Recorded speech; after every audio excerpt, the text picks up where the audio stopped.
ایسے دور میں اب ہم چاہتے ہیں سسٹم کو بدل دیں، دانے کو زمین میں ڈالنے کے بجائے سونے کی تشتری پہ سجا کے رکھیں گے، ایئر کنڈیشن ڈرائنگ روم میں بیٹھ کر کے اس کے اوپر دعائے قبیل پڑھیں گے، دعائے ندبہ پڑھیں گے، قرآن کی آیتیں پھونکیں گے اس کے اوپر، تو کیا یہ دانہ سودانے میں تبدیل ہوگا؟ سوکھ کے ختم تو ہو سکتا ہے، لیکن ایک دانے سے 100 دانہ کیا 2 دانے میں بھی تبدیل نہ ہوگا جب تک اسی ہزاروں سال پرانے سسٹم کو فالو نہ کریں گے، یہ خواہش پوری نہ ہوگی۔ تو عزیزو، ہماری خواہش ہے کہ زندگی ہماری فائدے کی زندگی ہو، زندگی ہماری ٹینشن فری زندگی ہو، زندگی ہماری سرفرازی کی زندگی، یہ وہ زندگی ہے جو کھانے کی خواہش سے بھی بڑھ کر کے خواہش ہے، پانی کی خواہش سے بڑھ کے یہ ہماری خواہش ہے۔ کیا یہ خواہش پوری ہو سکتی ہے؟ کیا اللہ نے اسے پورا کرنے کا انتظام کیا ہے؟ یقیناً کیا ہے، مگر شرط وہی ہے، زندگی فائدے کی زندگی ہوگی، تمہاری زندگی سرفرازی کی زندگی ہوگی، زندگی ٹینشن فری زندگی ہوگی۔ شرط یہ ہے کہ اس نظام کو اپناؤ، اس سسٹم کو فالو کرو جو اللہ نے بنایا ہے۔ کیا ہے وہ نظام؟ کیا ہے وہ سسٹم؟ اہم بات ہو گئی نا، اہم بات ہو گئی۔ یہ تو وہ بات ہے کہ مسلمان تو مسلمان، کافروں کو بھی اس کی ضرورت ہے۔ یہ نہ کوئی شیعہ کی بحث ہے، نہ کوئی سنی کی بحث ہے، نہ مسلمان کی بحث ہے، نہ ہندو کی بحث ہے، یہ تو جنرل بحث ہے نا، سب کچھ ہے۔ کون انسان ہے جسے زندگی میں فائدہ نہیں چاہیے؟ کون انسان ہے جسے زندگی میں ٹینشن فری زندگی نہیں چاہیے؟ کون ہے جسے سرفرازی اور سربلندی کی زندگی نہیں چاہیے؟ غلامی کسے اچھی لگتی ہے؟ ذرا سا احساس بھی اگر ہونے لگتا ہے کہ ہمیں دبایا جا رہا ہے، ہمیں دبا کے رکھا جا رہا ہے، بے چینی ہو جاتی ہے نا۔ اس طرح کی کیفیت تو پیدا آج دیکھتے ہوں گے، جگہ جگہ جب آپس میں بیٹھتے ہیں تو گفتگو تو ہو رہی ہے نا، بھائی ہمارے ساتھ کیا ہو رہا ہے، یہ تو بڑی زیادتی ہو رہی ہے کہ نہیں ہے؟ احساس پیدا ہو رہا ہے کہ نہیں ہو رہا ہے؟ لیکن عزیزو، یہ صرف احساس پیدا ہونا تو اچھی بات ہے، لیکن ایک دوسرے سے بیان کر دینے سے کوئی مقصد حاصل نہیں ہوتا۔ اگر غلامی آپ کو اچھی نہیں لگتی ہے، اگر آپ کو سرفرازی چاہیے، اگر آپ کو سربلندی چاہیے، اس سسٹم کو تلاش کیجئے جو اللہ نے سرفرازی کے لیے مقرر کیا ہے۔ اپنی طرف سے سسٹم بنانے کی کوشش نہ کیجئے گا۔ کبھی کبھی بعض لوگ کہتے ہیں بھائی ہمارے تو مقدر میں غلامی ہے، کیونکہ ہم تو اقلیت میں، ہم تو تھوڑے سے ہیں۔ ہماری اگر اکثریت ہوتی تو ہم سرفرازی کی زندگی بسر کرتی۔ کس نے کہہ دیا؟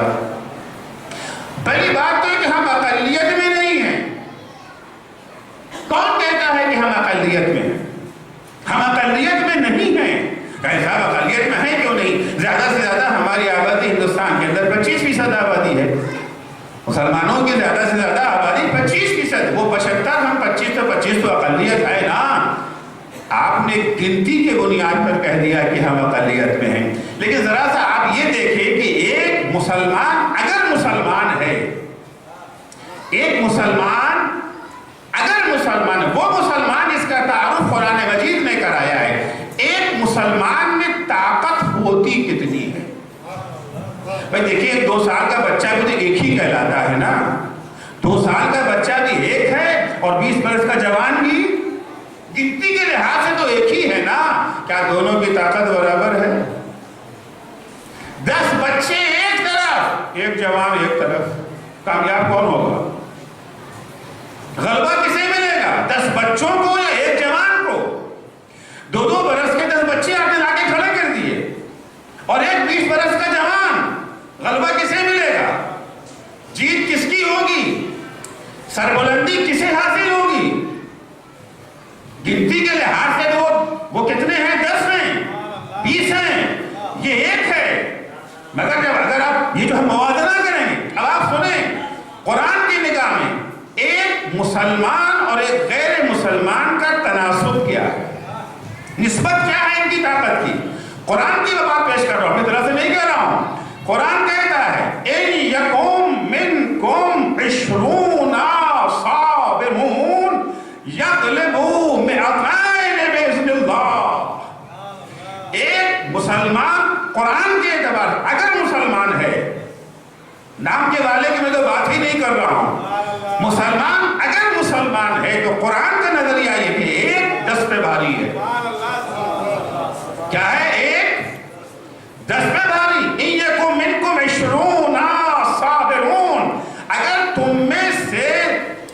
20 ثابت قدم ہوں.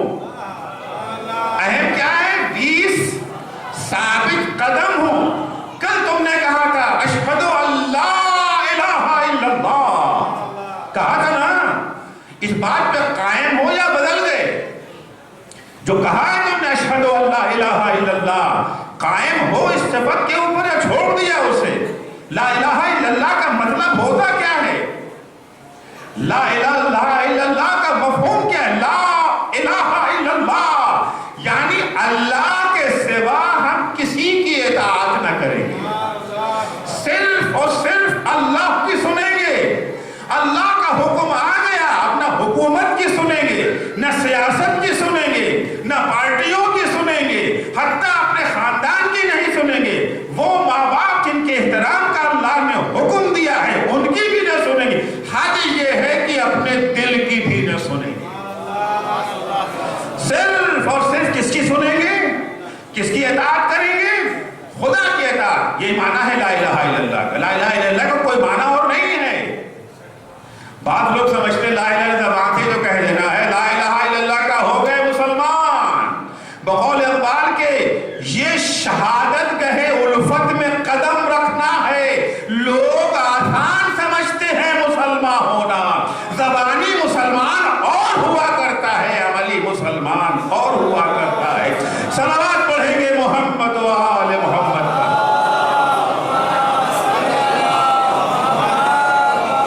دیکھیں ابھی آگے جگہ اچھی خاصی موجود ہے اور پیچھے کا حصہ یہ تقریباً بھر چکا ہے اور ابھی لوگ ماشاءاللہ آتے ہی رہیں گے. ظاہر سی بات ہے ابھی مجلس ختم ہونے میں کافی وقت ہے، آ ہی جائیں گے لوگ.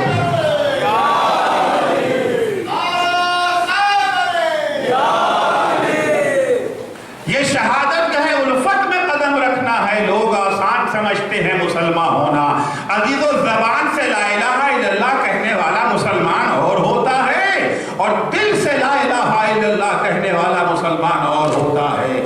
وہ کربلا میں دو لشکر تھا. ایک وہ تھے جن کی زبان پہ لا الہ الا اللہ تھا اور ایک وہ تھے جن کے دلوں سے لا الہ الا اللہ کی آواز اٹھتی. ایک ثابت قدم لا الہ الا اللہ اور ایک زبان سے دعویٰ کر کے میدان سے بھاگ جانے والا لا الہ الا اللہ. ایکم منکم 20 صابرون یغلبوا 200. قرآن کہہ رہا، میں نہیں کہہ رہا ہوں. اگر تمہارے اندر 20 ثابت قدم ہوں گے تو 200 پہ بھاری ہوں گے. کیا تناسب ہوا؟ تناسب کیا ہے؟ ایک 10 کا تناسب ہے نا اور ہم کتنے ہیں؟ ایک 4 ہے نا. ہمارا تناسب کیا ہے؟ تو ہم اقلیت میں ہیں کہ اکثریت میں ہیں؟ عزت سرفرازی کا معیار اگر غلامی کی زندگی سے بچنا چاہتے ہیں اسی سسٹم کو فالو کرنا پڑے گا جو اللہ. کیا ہے وہ سسٹم؟ میں آج کے مجلس میں یہی بیان کرنا چاہتا ہوں. وہ نظام کیا ہے؟ قرآن نے کیا سکھایا ہے ہمیں؟ اہل بیت نے کیا سکھایا ہے ہمیں؟ الحمدللہ یہ صدقہ ہے اہل بیت اطہار علیہ السلام کا.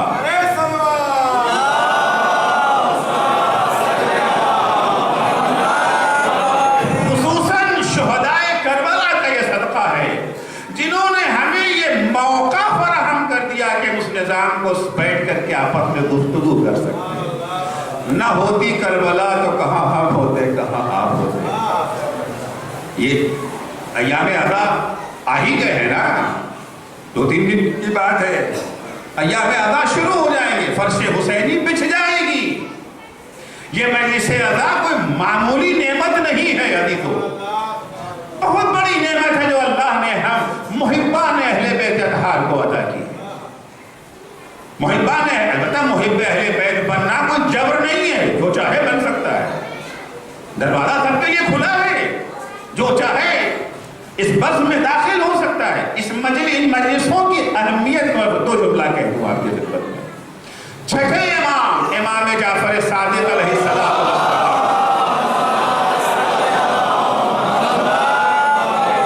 فرماتے انی احب تلک المجالس. اے میرے شیعو، ہمیں ان مجلسوں سے محبت ہے. انی احب ریحکم و ارواحکم. اے مجلس میں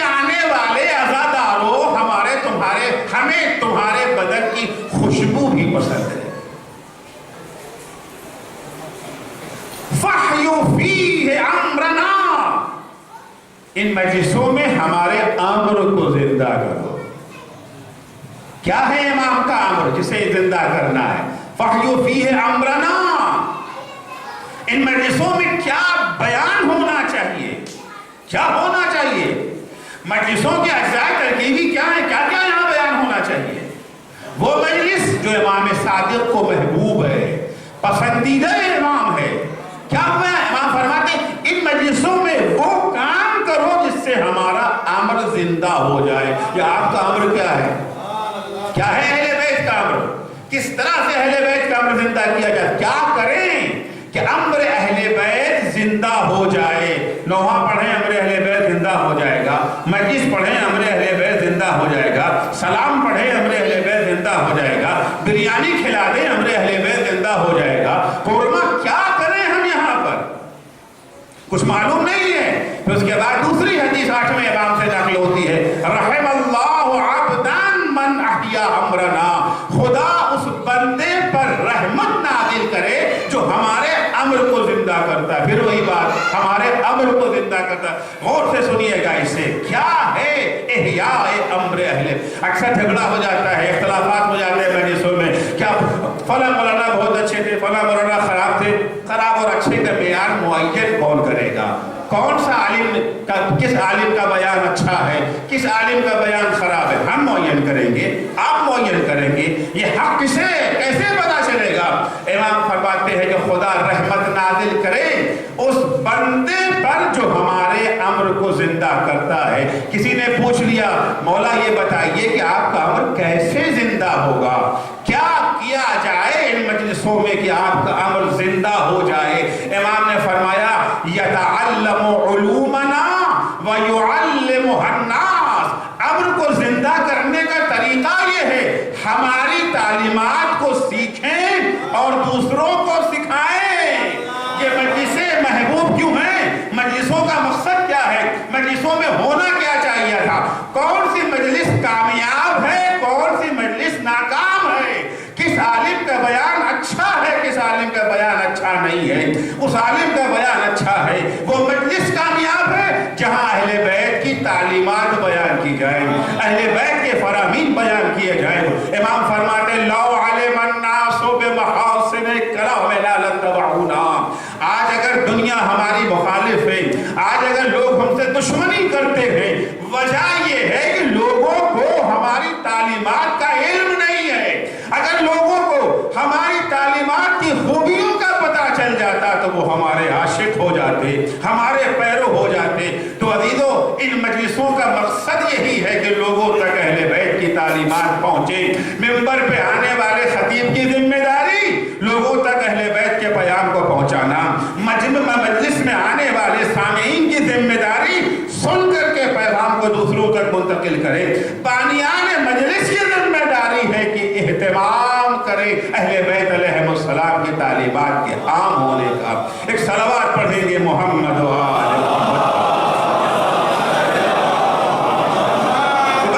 یہ وہ مجلسیں ہیں جہاں ہم اس نظام کو سمجھ سکتے ہیں، اس سسٹم کو سمجھ سکتے ہیں جس کے ذریعے زندگی پرمنفعت زندگی بن سکتی ہے، زندگی سرفراز زندگی بن سکتی ہے، غلامی سے نجات مل سکتی ہے، زندگی ٹینشن فری زندگی بن سکتی ہے. تو سنیے کیا فرمایا ہے قرآن نے، کیا فرمایا ہے سرکار ختمی مرتبت نے، کیا فرماتے ہیں ائمہ اہل بیت علیہم السلام. قرآن کی آیت پہلے آیت خدمت میں پیش کرنا چاہتے ہیں. ہماری پہلی خواہش کیا تھی؟ زندگی فائدے کی زندگی، گھاٹے کی زندگی ہمیں نہیں چاہیے. البتہ یاد رکھیے گھاٹا اور فائدے کا تعین ایک دن میں نہیں ہوتا. فائدے اور گھاٹے کا تعین ایک دن میں نہیں ہوتا ہے. دکاندار نے آج دکان کھولا، آج گھاٹا ہوا، کل فائدہ ہوا، آج پھر فائدہ ہوا، پھر گھاٹا ہوا. اس سال کے آخر میں حساب کیا جاتا ہے نا، جب بیلنس شیٹ بنتی ہے تب حساب کیا جاتا ہے کہ بزنس گھاٹے کا ہے یا فائدے کا ہے. بچہ اسکول میں جاتا ہے، ویکلی ٹیسٹ ہوتا ہے، ویکلی ٹیسٹ میں اگر بچہ پاس ہو گیا، اس ہفتے بھی پاس، اس ہفتے بھی پاس، اس ہفتے بھی پاس، اسے کامیابی نہیں کہتے. سالانہ امتحان میں اگر پاس ہو جائے تو اسے کامیابی کہا جاتا ہے. یہی ہے نا، نفع و نقصان کا حساب ایک دن میں نہیں کیا جاتا ہے. انسان جب دنیا